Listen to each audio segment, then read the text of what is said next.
All right, hi everyone, welcome back to my channel. It is so nice having you guys along today on this video.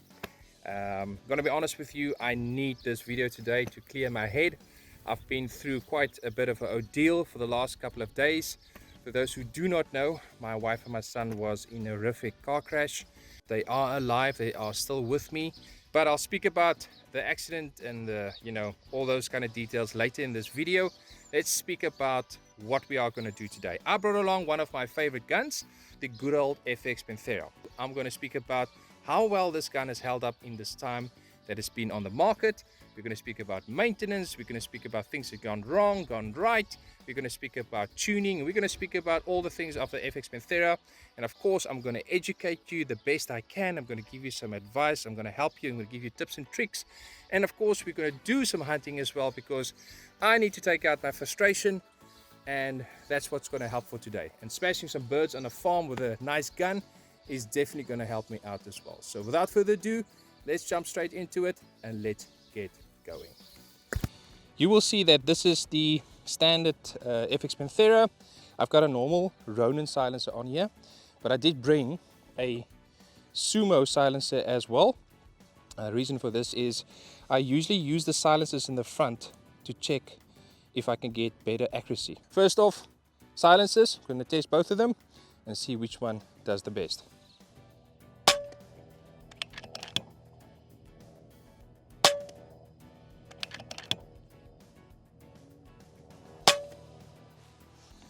Going to screw that on.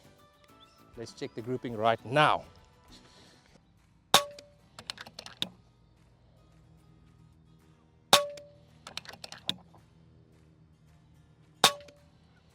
Better, we are getting there, but I still think we need to increase the speed maybe up to about, I will say about 1,000 feet per second.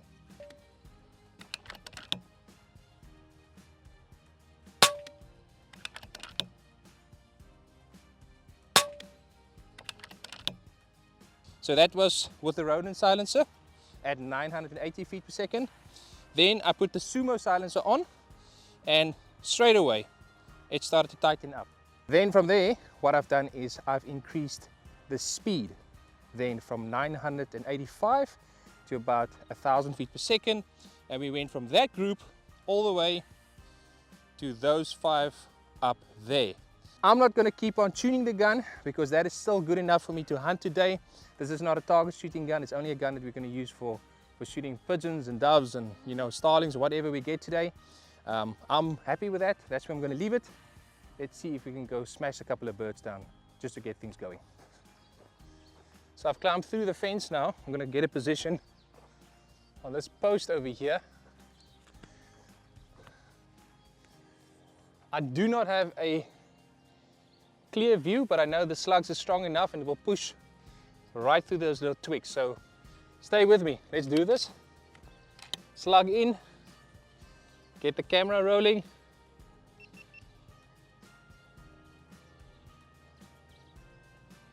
You can see him hiding up there. So that's about 40 meters. That should be close to zero. Going to keep a little bit under and then send it. All right, here we go. Oh yes, what a beauty. Dropped into the road there, a lot of dust, hard fall.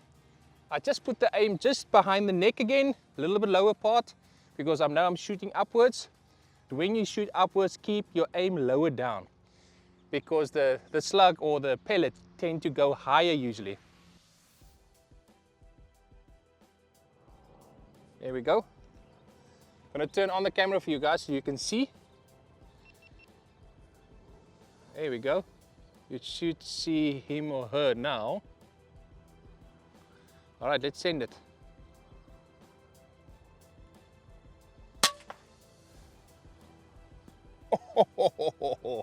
I wished I had a bigger mic. Those doves and pigeons, when they hit the ground, it is a hard smack.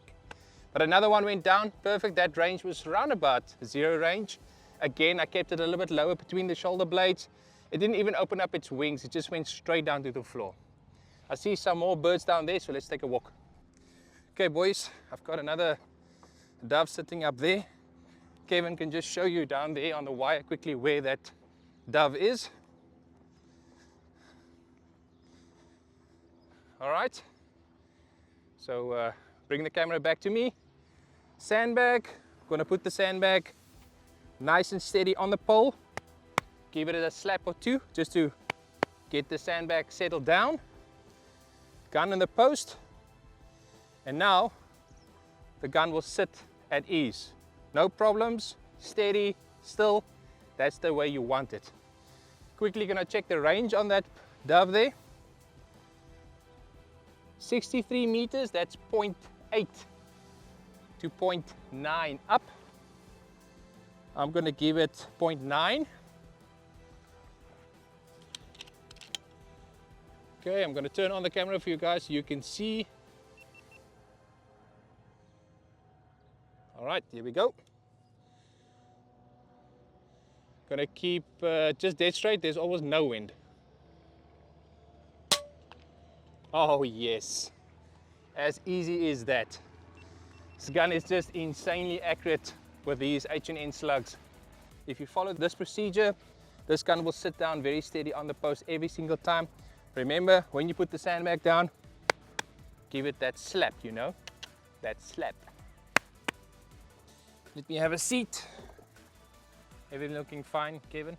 Right, so first off, I need to speak about the versions. Of course, you guys have seen different versions in this gun, and out of all the versions, I must be honest, this is my favorite configuration. It has the 700mm barrel in the front. It has the ability to put a nice front rail system on here. I have a small bottle which doesn't get in the way of anything. The big old plenum sitting here in the front, the rigidity that this plenum gives to this barrel over here, it just absolutely works. Plus, I can take the same gun and I can go out there and shoot a competition with it. And that is for me a big, big plus. Now I've got it looks like a rock pigeon down there. This is quite a bit of a long shot, this. Let's see, 146 meters. That's 5.8 up. 5.5, 6, 7, 8. Let's kick the dust. Now you see, I want to show you quickly here down here. I'm kicking the soil here. And then I'm looking which way the dust is moving. You see? That way I can see which way the wind is blowing as well. So the wind looks like it's from behind. So I'm just going to keep it straight. I'm going to turn on the camera for you guys.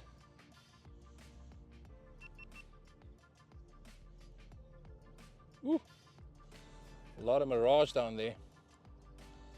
Anyway, all right, so let's keep it straight.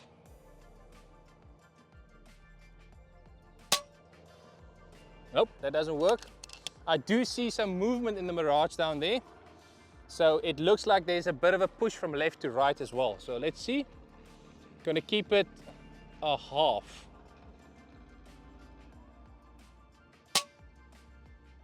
Nope. Let's do it straight again.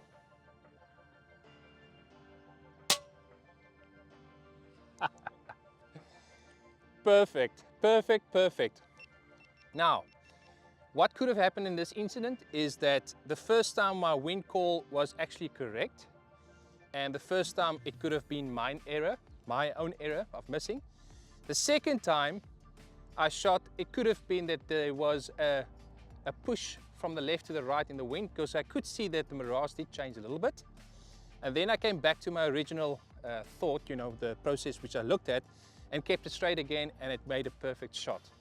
That is real life conditions. That's what's happening day to day. So if you miss on the first shot, and even on the second shot, don't worry about it, because it's just normal. It does happen. Don't question the gun. Just make sure that you check your area, you check the wind, you check which way the dust is blowing down there. Just look for signs what the wind is doing, because that's your biggest thing that you have to fight when you do a long shot like that. What is it? It is a pigeon. No, it's a dove. Actually came down and sit right in the same line of fire as the one that I just shot. That's 0.9 up, and that is Just double check that. 64 meters. Right, let's turn on the camera for you guys. Focus looks good. Let's send it. Oh yes, easy shot all day long.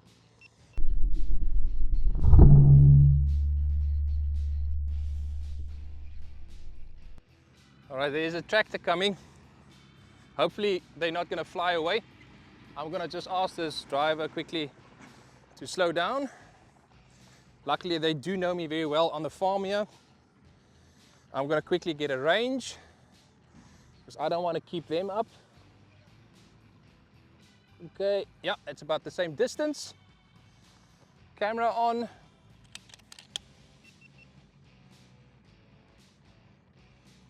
All right, let's keep it steady. Oh yes. And that's another one down. And one of the good reasons why these guys on the tractors is cooperating so well is because I give them the pigeons and the doves, geese and everything I shoot on the farm, I give to them. So just wave at them as they go by.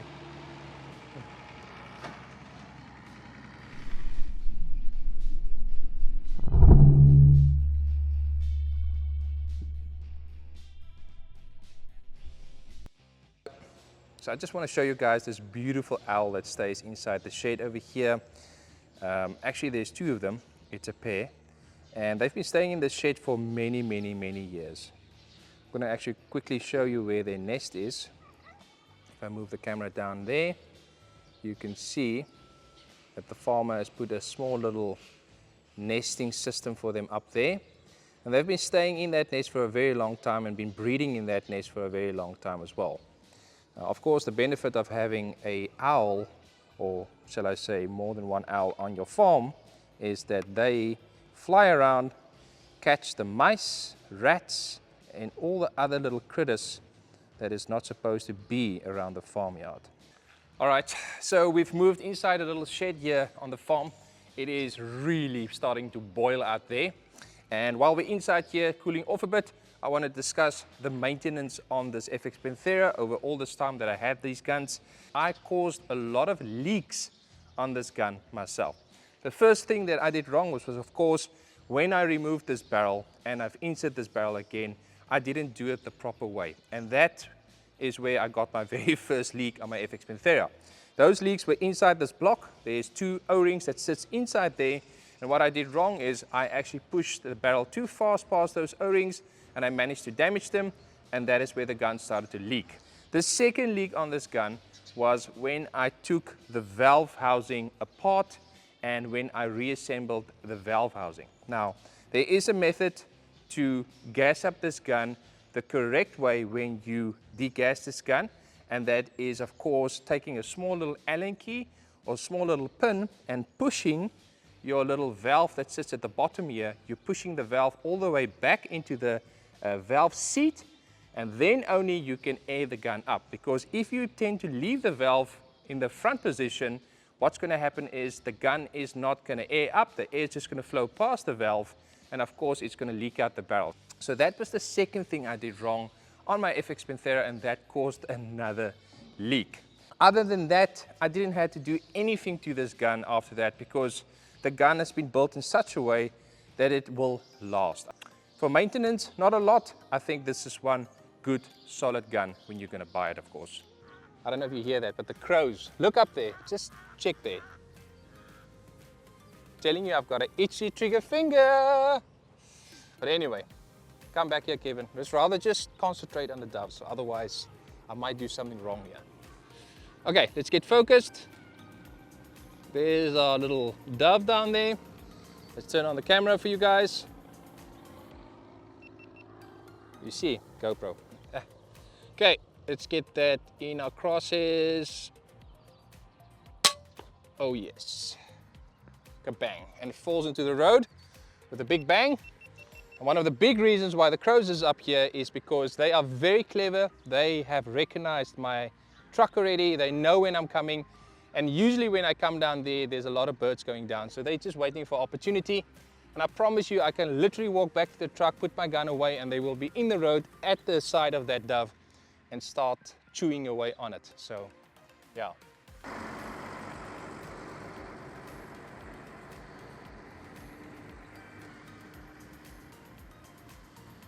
So Kevin is on his way to take down a very naughty bird, which is not supposed to be here on the farm. But I'm not going to follow him.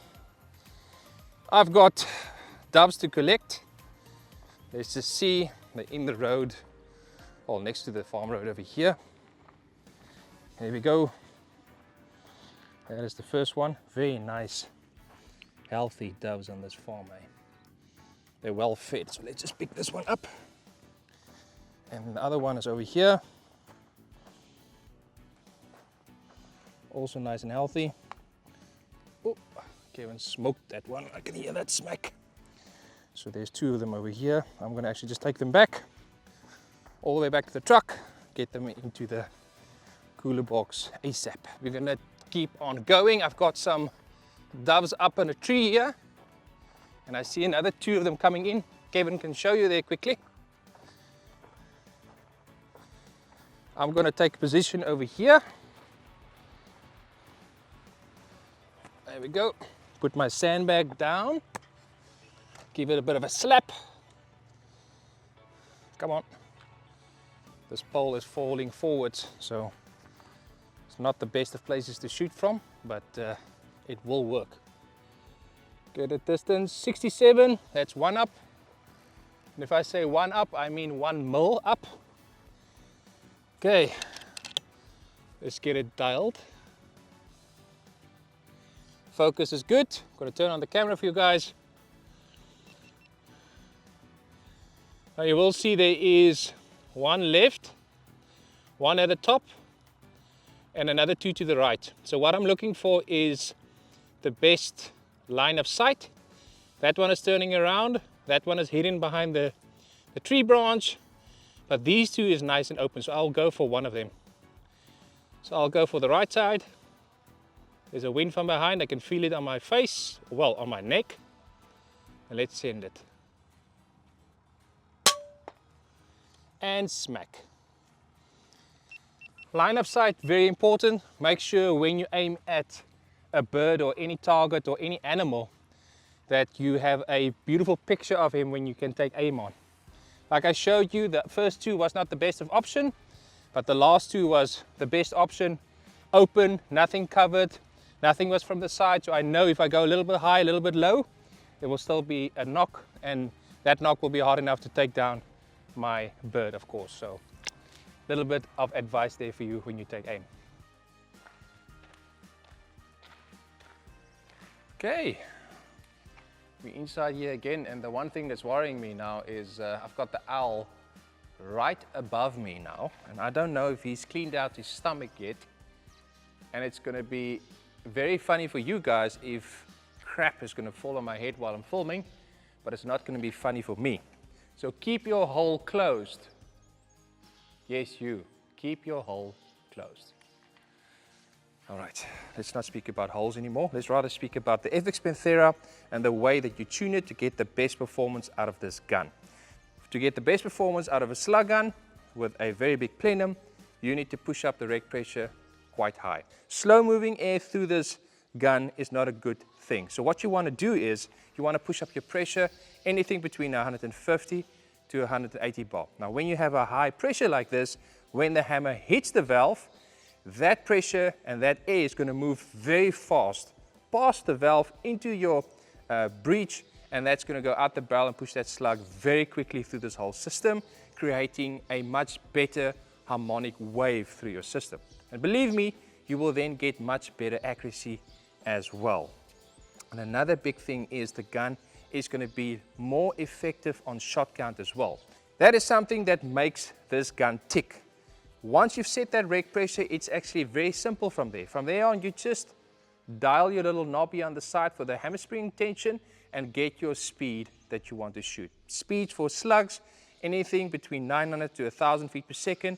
Most of your good, decent slugs work in that range. If it doesn't work in that range, I will say that you need to maybe think about changing your ammo for a change. So just a bit of a hint for you guys out there. Okay, I'm gonna leave now with my gun and then you can poop.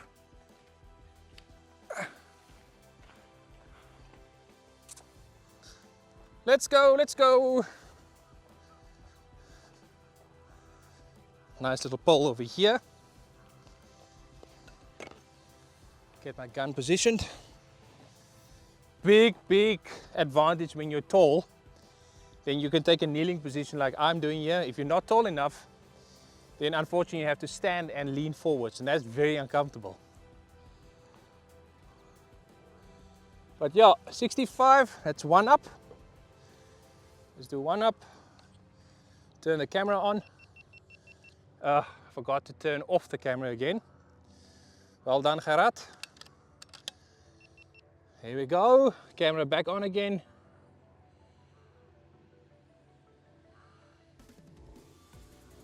Okay, that looks good.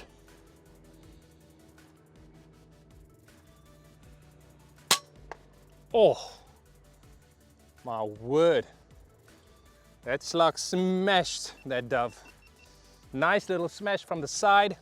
Usually when you hit a shoulder bone with these slugs, they tend to open up even more, and that causes a lot of destruction.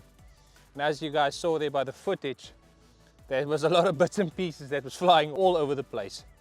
But yeah, straight down, nice little shot. Let's move to the other side again.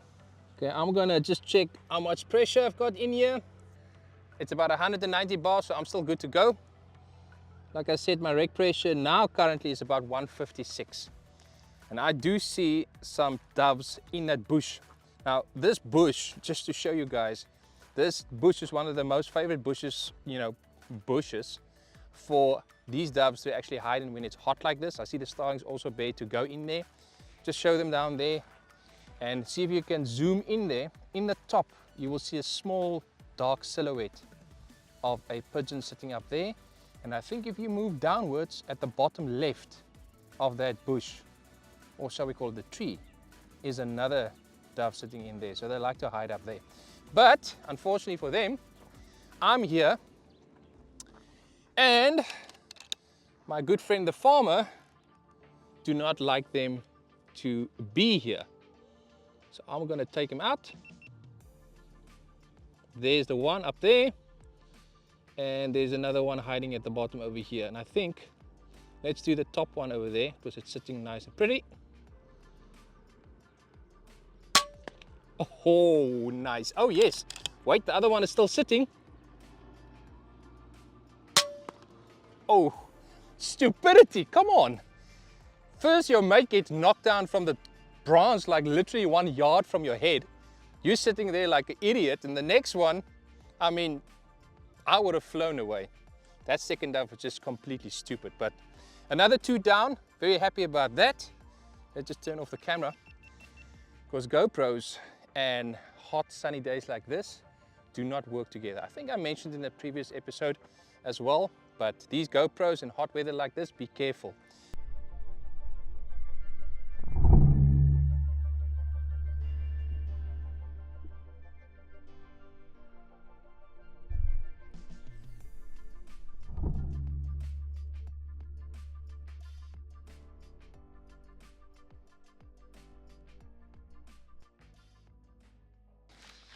All right, so I think it's about time I speak about this accident quickly.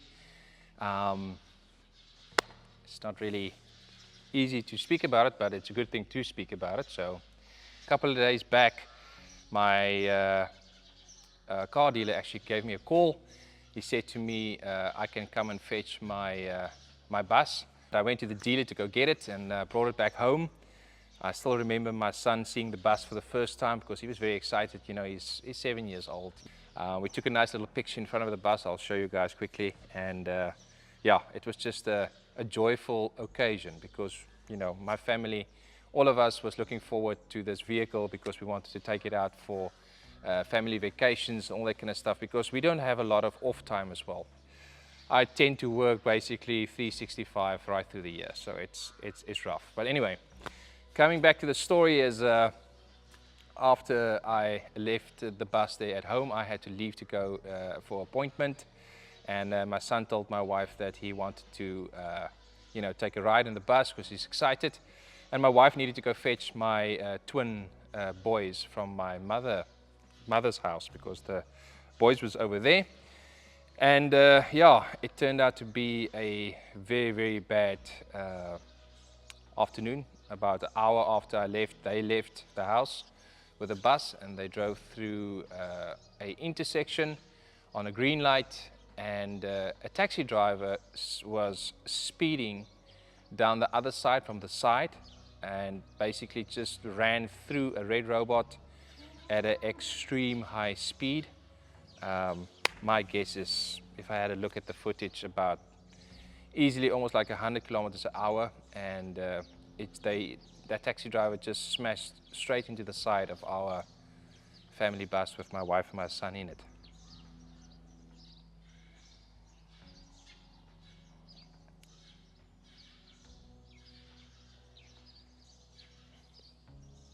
The impact was so hard that the whole bus actually flipped over and rolled over another car which was also in the intersection. I don't know fully, but I'm pretty sure they also endured a lot of injuries, and our bus came to a still stand again on top of its wheels. My wife said to me that it was one of the loudest bangs that she ever heard in her life.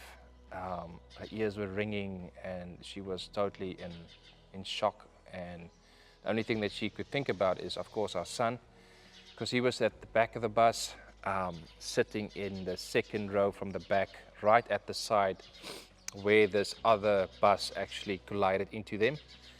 So, the worst thing went through her head and she was screaming and shouting and she couldn't see him. And fortunately, he came by and reached out to her through the backside of the wreck, and she took him out. I got the call when I was sitting at a client's, dealing with a client, and my heart skipped a beat. It's one of the worst things ever. I physically called back on the number just to make sure that I've heard the correct information, because I was so in awe that I could not believe what I've heard over the phone. Once I got to the accident scene, it was quite chaotic, and my wife and my son was already uploaded into the emergency units, into the ambulances. And we went from there over to the hospital where they got stabilized and got treated, started to get treatment for their injuries. For those who stayed so long until this part here, thank you for listening. It's something that I want to share with everybody. And it is stuff like this that we, have to help each other through things like this. But yeah, luckily they're alive, they're still here, and they're healing up. I would just want to say to everybody out there, if you're driving and you're speeding and you're going to jump a red robot and you know what you are doing, think about the people on the other side, because that might be someone else's wife or kid sitting in that car which you're going to hit, and they might be not lucky enough to walk away from it. But anyway, so hopefully that will bring a message across for those who listen. But anyway, on that note, thanks for watching. Thanks for sticking it out with me in this video. Sorry for getting a bit emotional, because it is rough, So thanks for watching this video anyway, and hopefully I will see you guys next time again. And next time, we'll keep it all gun related, like they say, all the way to the end. But I just thought to myself, I need to share it with someone, and no better someone than you guys out there. So thanks.